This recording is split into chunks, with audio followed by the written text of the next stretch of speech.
Hot takes, hot cakes. Let's see what you guys have this week. First hot take is old Mythic skins shouldn't be able to be bought anymore. I liked how it was a season exclusive and you had to buy the battle pass and play the game so you can earn it. This way it just loses its value and rarity. I know you have to spend an unhealthy amount of money just to buy one skin without any levels of customization, unless you choose not to buy the season's Mythic skin, but one, it's painful for your wallet, and two, it's losing its exclusivity, value, and rarity. Certainly a hot take, because this comes from a perspective from someone who, you know, played through it and owns it, but is kind of like feeling like it's gatekeepy to me. So I think their method now of at least be offering it still for a price, but at least offering old ones available is much better for the overall general population and general player base that plays the game. Because, you know, if you miss out on season 3 or you miss out on season 5, maybe you had to leave for 2 months and, you know, do something, you didn't have a chance to play, it would suck for those who missed it. And I think it sucks more for those and them feeling FOMO, and a bigger population feeling FOMO versus the ones who played it and earned it and had it for its brief period of time and, you know, have moved on from it. At least to me, it feels like a lot of people interchange between skins. You use the Mythic a lot for the season and here and there, but oftentimes you'll swap around. And I just think it's much better to have more people happy than, you know, with accessibility for the skin rather than the people who've already owned it. And, you know, you've already, I don't know, I'm not going to go any further, but yeah. Ooh, hot take. The 6v6 and 5v5 debate is irrelevant. Tank was the least queued role in 6v6 and is currently the least queued role in 5v5. The format isn't the problem, it's the player base. Format won't change the fact that people don't want to play tank, and this applies to every game mode ever. Hi, Koji. Okay, so this take, people have been asking for my perspective on it. I wouldn't say it's irrelevant, so I disagree with that take. That being said, I do agree with the part that tank is logistically the least queued role in 6v6 and 5v5 and a lot of games out there. I've said this a million times, any MMO or whatever. Tank is the most thankless job and the least rewarding and fulfilling, averaged out across most players. The ones who love tank absolutely love it, of course. They love being the meat shield and taking things for the team and taking it on the chin just like their ex. But you know what I mean? Format change won't fix the logistical problem of getting people interested. That being said, I don't want to dismiss how people feel on 6v6 and 5v5 because it can certainly be more fun from a gameplay perspective. So from a logistical perspective, you're right, and I echo that sentiment. But from a gameplay perspective, people have genuinely enjoyed 6v6 with the extra tank to shoot and have as your ally as another tank and have their abilities on the battlefield as well. There's pros and cons to both sides, so I can't say it's irrelevant because it's very dismissive again. And if you ask me, I enjoyed both formats for what they are, right? I like the simplicity of 5v5. It solves some logistical problems, and I don't mind the solo tank experience because probably I don't play as much tank, but I do play a bit of off tank. And I don't mind, like, I feel like there's less stress for me as a support to only worry about one tank. But I did enjoy 6v6 as well. It's a little more chaotic, a lot more visual clutter. You have the logistical problem of people queuing tank and queue times, etc. You know, you got to weigh both options. And both are viable and unviable in different ways as well. Hot take, honestly feels like a hero like Junkrat takes way more skill to play well. Not just from a spam for easy value perspective, but like actually play well than it takes for a hero like Widowmaker. Pause. Okay. Sure, Widow requires a lot of mechanical skill for aim and some positioning knowledge, but I'll be infinitely more impressed by a sick Junkrat air shot than a quick Widow headshot. Junkrat's skill floor may be lower, but I feel like his skill ceiling is infinitely higher than Widow's, especially with the poor state he's in right now. It's certainly a hot take. I would say the ceiling is infinite for Widow as well. The better you are on Widow, you can get absolutely cracked out and kill 3, 4, 5 people. You're on aimbot levels. That ceiling is way higher. Simply because you can also put yourself in more opportunities to shoot people versus Junkrat having to like close that gap, boop the person, and find themselves and put themselves in the opportunity to get the air shot. That being said, it's very cool to hit the air shots. I don't disagree with that. And there's a lot of skill in doing something like that. But skill is a broad range and it's a broad term that encapsulates a lot of things. Widowmaker is a lot of the the juice on skill is where you can click heads and how you can reposition and take the angles and put themselves in an opportunity to find those angles as a Widowmaker. And you're kind of simplifying that and weighing how Junkrat can boot people in the air and do an air shot as a higher skilled play than pointing and clicking, which may have some merit, but it's so infrequent. Maybe I'm mixing up just like two different variables, but I think both take a lot of skill in different ways is a better way to put it, you know, to play well. Pretty lukewarm take, especially Lucio. His identity is basically an AoE Illari pylon that can occasionally do damage. It's upsetting because Lucio used to be so fun and his identity was based around wall riding, boops, heal, speed, shift, and now it's just farming beat as many times as possible. I miss old Lucio. I'd say it is, agreed, a pretty lukewarm take because it still depends on the comp you play. Farming beats as many times as possible could be a high level of play depending on like if you're playing Brawl and you have to build beat to counter their ability. When I played with Overwatched in Face It Season 1, like building the faster beat was a lot more advantageous than not to get a better beat and a better tempo shift and to counter certain abilities if we didn't have Suzu or whatever available. But in solo queue, you can still have your identity. You can still go wall riding and boot people. Like there's plenty of Lucio players who only do that in ranked and solo queue. If you're not playing in a pro coordinated play, flex your play style a little bit and adapt accordingly. Be the AoE Illari pylon if needed. If everyone's in voice comms and that is your win con, go for it. But if not, go solo kill that Widowmaker, go flank their Ana. Like it can work. It can bring value to your team as well, believe it or not. That's my take. Interesting take here. If any hero has lost their identity, it's Torbjorn. I get the builder archetype can be annoying, but now literally all he does is place a turret and spam. There's no interaction with his buildings or interesting buildings. I'd like it if Overload was replaced with something more team-oriented like a utility building. You know, I don't really think this is a hot take. I actually sort of agree. His like builder identity archetype, he is kind of a place turret and spam a choke, and it's mostly just to deny flankers thanks to where your turret is and turn around and fight them. Torb is a bit flexible because he has the poke with his Cheeto and the spam with his turret, with a well-placed turret, but he can become like a brawler up close with Overload and the shotgun. But generally speaking, the shotgun is pretty ass, and most people press Overload and just spam the primary fire. He's a bit of like a hybrid for his identity, and I don't think it's a bad thing per se, where you can kind of flex between two different styles.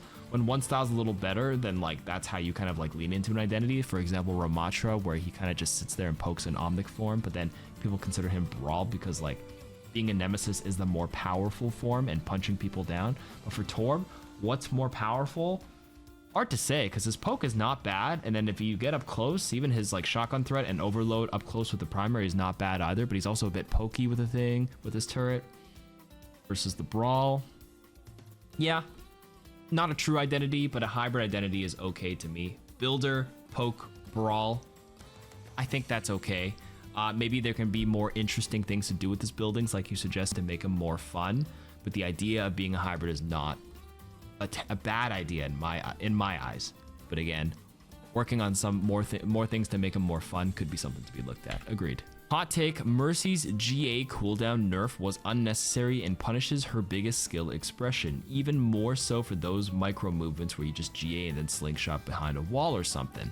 It feels like I'm forced into pocketing one character, which nobody likes, because I can't move to others. I would much rather they hard nerf another part of her kit and bring the cooldown down to a flat 1.75 seconds. You know, I don't play enough Mercy to kind of like have too much weighing into this, how she feels to play, but all the Mercy players that I've spoken to did not like the GA cooldown nerf in terms of like the fluidity of the hero and being punished for making like a good movement expression, because if I'm not mistaken, if you do like a slingshot or like a super jump, you have a longer Guardian Angel cooldown versus just a standardized one.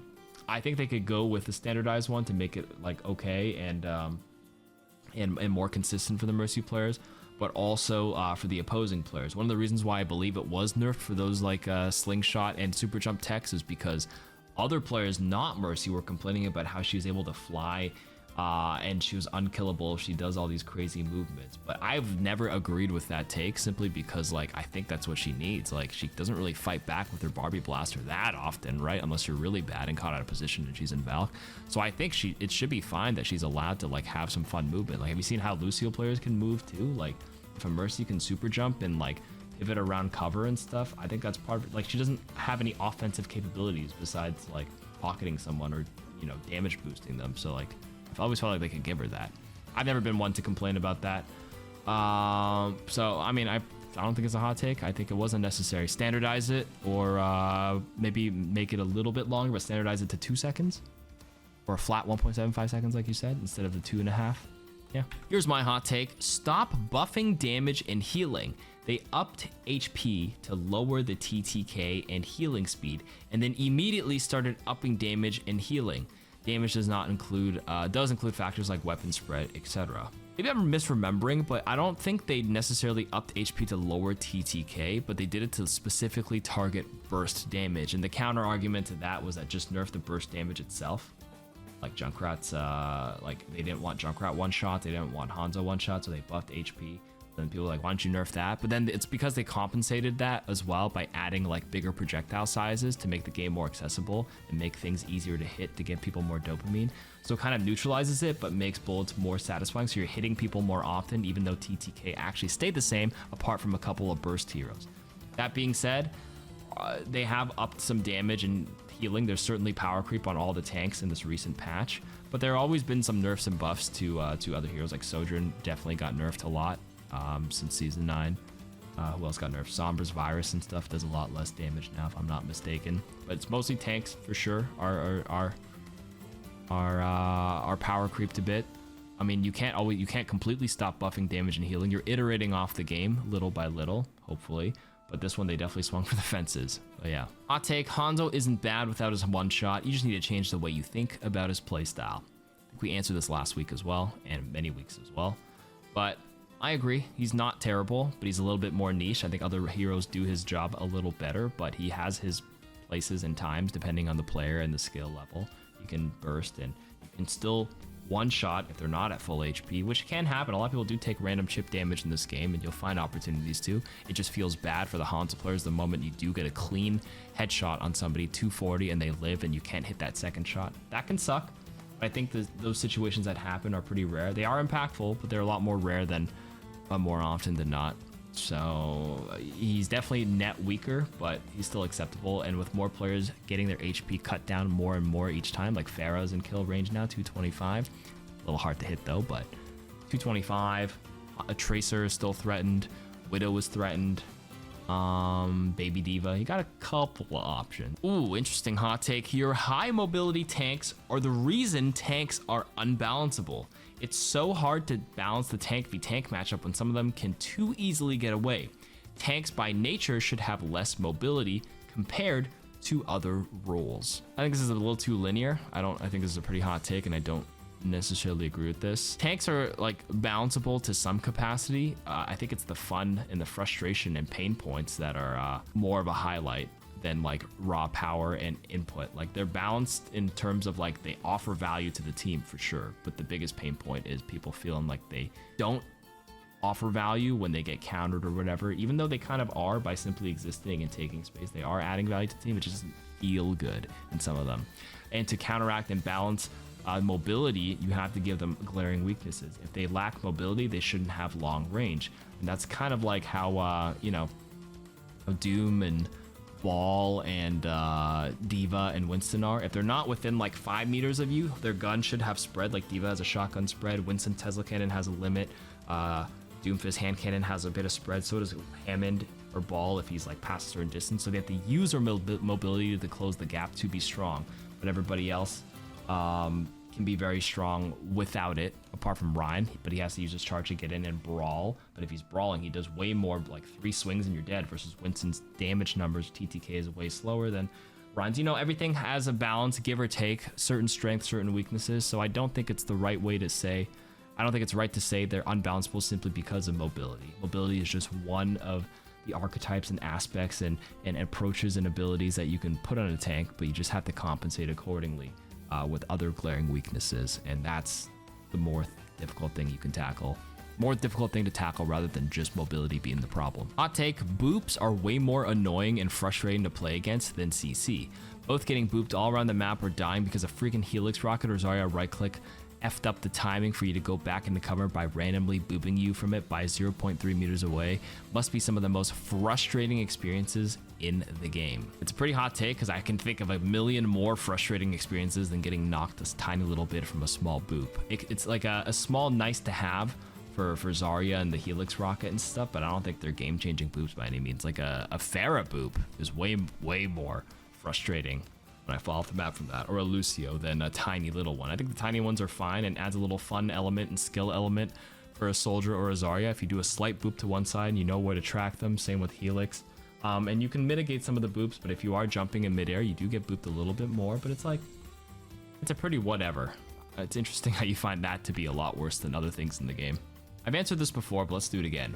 Hot take, when a comp game ends because a teammate leaves and doesn't come back, you should not lose any rank. I don't care about marking it as a loss, but to have my rank affected negatively by something like that I can't control just doesn't seem right. While I agree it's frustrating when that happens, the reason why is it's incredibly easy to exploit. Like, if that were the case, people would just duo and just have, and if the game is looking bad and you're unable to win, have one single person on a throwaway account ready to leave at any time, and then boom, nobody loses something, nobody loses any rank would be, yeah, it would just mess up the entire system, to be honest with you. And it would shift the entire algorithm, because a game that was gonna be lost ends up being a win for the other team.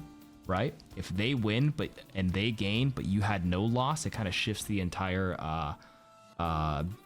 swing and pendulum and balance of everybody's matchmaking rating. It won't effectively be evaluating people correctly if one team moves up and the other team doesn't move anywhere at all because they had a lever.